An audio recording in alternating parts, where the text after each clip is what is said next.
அப்போ அப்படி பத்மாசனம் போட்டுட்டு மதங்கர் உட்கார்ந்து இருக்கார், சிஷ்யர்கள்லாம் பக்கத்துல நின்றுட்டு இருக்கா. ஒரு சிஷ்யரா கூப்பிட்டு கேட்கிறார், உனக்கு என்ன வேணும், உனக்கு என்ன வேணுங்கிற.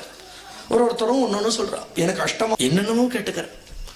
அவரால் இன்னொன்னும் பண்ண முடியும், அவரால் தெய்வத்தையே காண்பிச்சு கொடுக்க முடியும். ஆனா அது வேணும்னு கேட்கறதுக்கு ஒருத்தர் வேணுமே எங்க, இல்லையா? இவ்வளவு பேரும், ஆனா அவ்வளவு பேரும் கேட்டதை கொடுத்துட்டே வந்தார். இந்த பிடிச்சுக்கோன்னு அவர்கள் கேட்டதை கொடுத்தார். ஆனா அவருக்கு அடிச்சுக்கிறது, நான் ஒரு நிதி வச்சுட்டு இருக்கேனே, அந்த நிதி கேட்காமல் கொடுக்க கூடாது, அது அருமை தெரிஞ்சவர்களுக்கு தான் கொடுக்கணும். ஆனா அந்த நிதியை வாங்கிக்கிறதுக்கு ஒரு யோக்கியமான பாத்திரம் இவர்கள்ல யாருமே இல்லையா?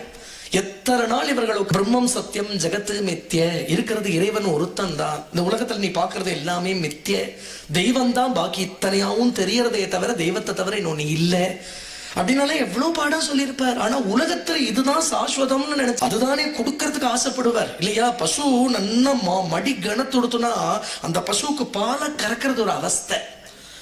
அந்த பாலை கறந்துட்டு போனா நமக்கு தான் உபகாரம். ஆனா அந்த பசு நினைக்குமா, நல்ல வேளை பாலை கறந்துட்டு போனானேன்னு நினைக்குமா. அத போல ஒரு குருவுக்கு கருணை பண்றதுக்கு